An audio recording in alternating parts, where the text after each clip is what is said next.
CJ Flyer back with another YouTube video. The Los Angeles Lakers, after a couple years of trade rumors, have finally sent D'Angelo Russell out the door, along with Maxwell Lewis and some second-round draft picks to the Brooklyn Nets for Dorian Finney-Smith and Shake Milton. So, what does this trade mean for the Lakers? What does this mean for the Brooklyn Nets? My first reaction seeing this was, wow, they finally did it. I mean, it just feels like for the past season and a half now, DLO's kind of been the scapegoat, if you will. I guess first Darvin Ham was the scapegoat. You know, they fired Darvin Ham. DLO was the next man up as far as the scapegoat for the Lakers. And he is on his way out now, back to Brooklyn once again. I believe this is the second time now that the Lakers have traded Russell to the Nets. So here we are again, deja vu, and the Lakers get a quality forward in Dorian Finney-Smith. Obviously, they've been hurting a bit with Jared Vanderbilt out to start the season, and Dorian Finney-Smith is definitely going to be helpful. I mean, he was a great player, rotation player on the Dallas Mavericks, a vital piece to that team's success for the 2022 Western Conference Finals run. I expect he's going to be able to produce and provide support for LeBron James and company again for the Los Angeles Lakers here going into the 2025 playoffs. The second round draft picks, of course, don't really mean a whole lot, especially to the Lakers.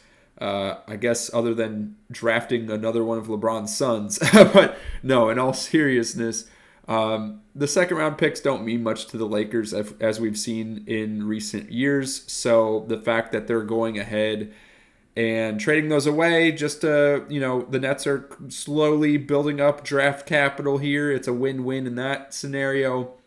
And then something else as part of this trade that's vital to the Lakers here and their success for the next season or two is the fact that this trade supposedly puts them under that second tax apron.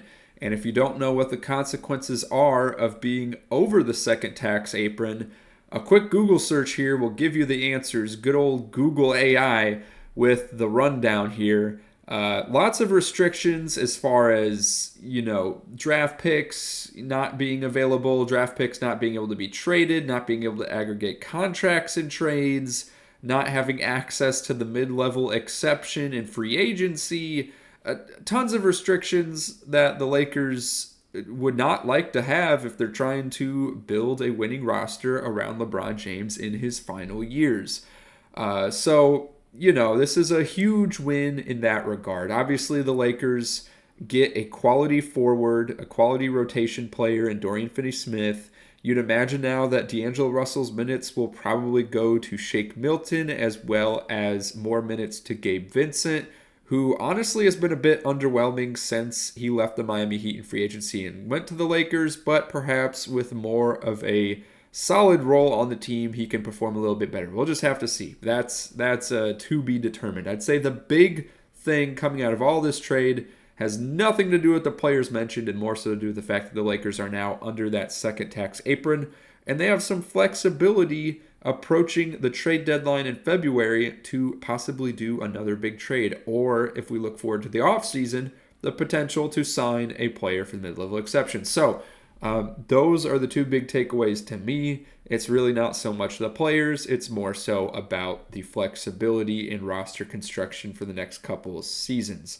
Obviously, there's some teams like the Boston Celtics that don't really care that they're over the second tax apron. In fact, they're embracing it and just going all out and just saying, hey, this is our roster, and after this, we're going to tank hard.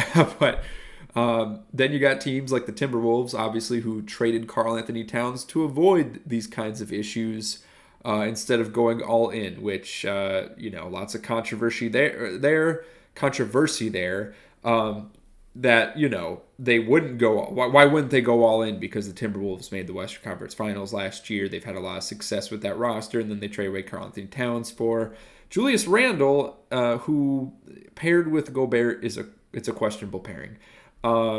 Just not able to space the floor a whole lot. But anyways, that's another topic for another day. Just talking strictly about the Lakers and Nets here. Obviously, looking at it from the Nets' point of view, There's been discussions before about the Nets wanting to bring in players that will be looking to stay with the franchise for the longer term, 3 to 4 years. Dorian Finney-Smith was one of the players they're looking to trade away. Honestly, they were rumored to trade away their entire starting lineup at this point. Cam Thomas, you got Cam Johnson on the trading block. I think the only player that really wasn't that's a solid piece for them is Nick Claxton. But the Nets bring back DLO.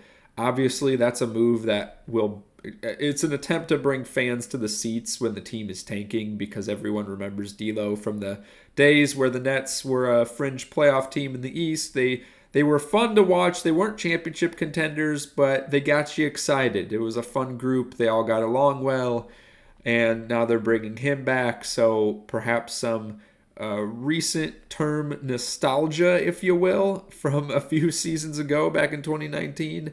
I don't know if it's actually going to bring fans into the seats, but it's an interesting move nonetheless if you look at it in that regard.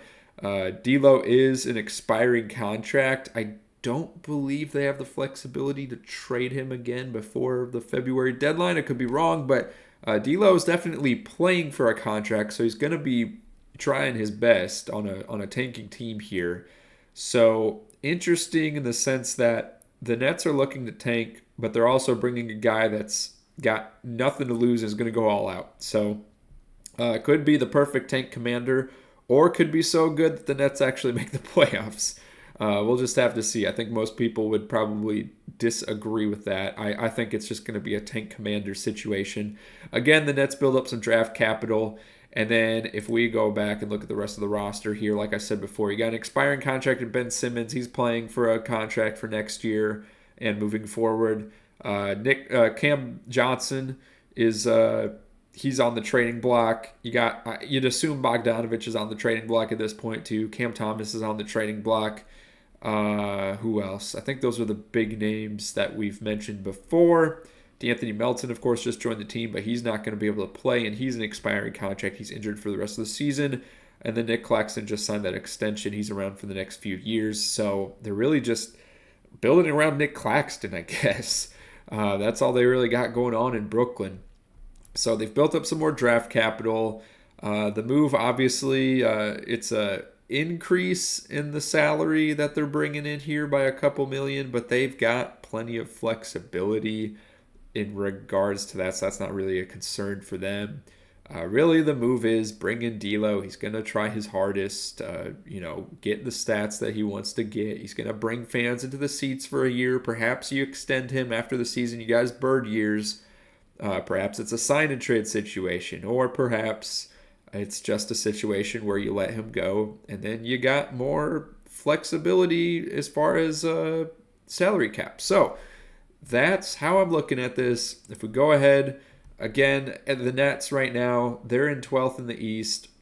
And I think as they continue to trade away these players, they traded away Schroeder just recently to the Warriors. Now they're trading away Dorian Finney-Smith. You got to imagine Cam Thomas is probably on his way out soon. And the Nets will start to fall down the standings a little bit more, potentially. Ideally for them, they're one of the 4 worst teams in the NBA to have the best shot at the first pick for Cooper Flag. Right now, they are the 7th worst. Yeah, 7th worst. So they still got some ways to go if they're really committed to the tank. And if we look at the Nets picks right now, they have their own first round pick. They have New York's first round pick. They got Milwaukee's pick, top 4 protected. Obviously, Milwaukee and New York probably not going to be in the draft lottery. And then they have this crazy pick situation going on here, but that's got protections as well. So that's probably, that's not going to convey for them more than likely. Although I guess OKC, Houston, and Phoenix. Sorry, it's not going to be a top 10 pick. That's my point. It could convey, but it's not going to be a good pick if it does. So really, it's just their own first-round pick that you're focused on at this point. They don't own any of the Hornets, the Raptors, the Wizards, the Jazz, or the Pelicans' first-round picks. So they're really, if they're really, committed to going for Cooper Flag or one of the other top 3 players in the that you've seen in the mock drafts coming up for the 2025 draft, you would think that they are wanting to lose some games. So you got to imagine some other players are on their way out the door soon. That's what I'm saying. But time will tell. Right now, they're just getting a bunch of expiring contracts racked up on the books. We'll see what happens. For the Lakers, they are currently 5th in the West. And although they've been pretty decent recently, they've won 6 of the last 10. If you look at their schedule, 3 of the last 5 were against the Sacramento Kings. And we all know what's going on with the Sacramento Kings. They're struggling really hard. They just fired Mike Brown, who has been labeled by the Kings front office and ownership as the scapegoat for the team's lack of success. I believe I stated prior to the start of the season that I did not think the Kings were going to perform very well. And I wouldn't say it's any fault of their own in the sense that the West is extremely competitive. I mean, just look up and down the line. A lot of people didn't even think the Clippers were going to be that good, and they're sitting top 6 in the West right now. I mean, that's just how good the Western Conference is. You got the Phoenix Suns, who people believe is a playoff team, and they're sitting at 11th. The West is so stacked at the moment. It's insane. You got teams like the Spurs that are going to be getting even better. Same with the Rockets. The Grizzlies, Ja Morant playing now. They're back in the mix. They were the 2nd seed in the West the year before Ja Morant had that long suspension and then that long-term injury. So here come the Grizzlies. There's just too many good teams. And then, of course, you look at the East and you got teams 8, 9, and 10 that don't even have a winning record right now. So I'm not surprised, but I think it's ridiculous that you fire Mike Brown, especially after you just signed him to an extension. That's a video. That's going to be its own video later. Trust me. We're going to be talking about the Kings. But back to the Lakers. Again, even though they've won 6 of the last 10, 3 of the last 5 have been against the Kings. So have they really been doing that good of a job? I think it's just luck of the draw with the schedule. And if you look at the upcoming games, I don't think it's going to be ugly for them, but there's definitely some tough matchups coming up. You got the Cleveland Cavaliers, of course, in a couple days. Thankfully for them, that game is at home. You got at Houston, at Dallas. That's a tough Texas road trip right there. A back-to-back home series against the San Antonio Spurs. They'll probably win at least one of those two. And then you got some easy teams mixed in, right? You got the Hornets, you got the Nets. The Hawks, you could argue, are somewhat of an easy opponent. The Portland Trailblazers. So, it's not the worst stretch coming up, but it's definitely not going to be a cakewalk. So I see the Lakers making this move, and hopefully for them, they got some kind of short-term success. And if you look at the remaining schedule right now, as far as strength of schedule goes, just taking the records of all of your remaining opponents, the Lakers are in the top 10 for strength of schedule for the remaining 51 games of the season. So I think they're looking at things here and saying, hey, we need to make some moves. DLO's not the answer. Apparently there's been some frustrations. JJ Redick even benched him at some point, I think. So not really surprising that he was shipped off. And this move not only gives the Lakers roster construction flexibility for the next couple seasons, but also, helps build some depth at the forward position where I think they've been struggling without having Jared Vanderbilt available. And Dorian Finney-Smith is a guy that LeBron can, drive in, dish out to him and maybe get some 3-point opportunities, just like Luka was doing with him a few years ago. So let me know what you think about this trade in the comments down below. And of course, click one of the videos on your screen now for some more NBA discussion.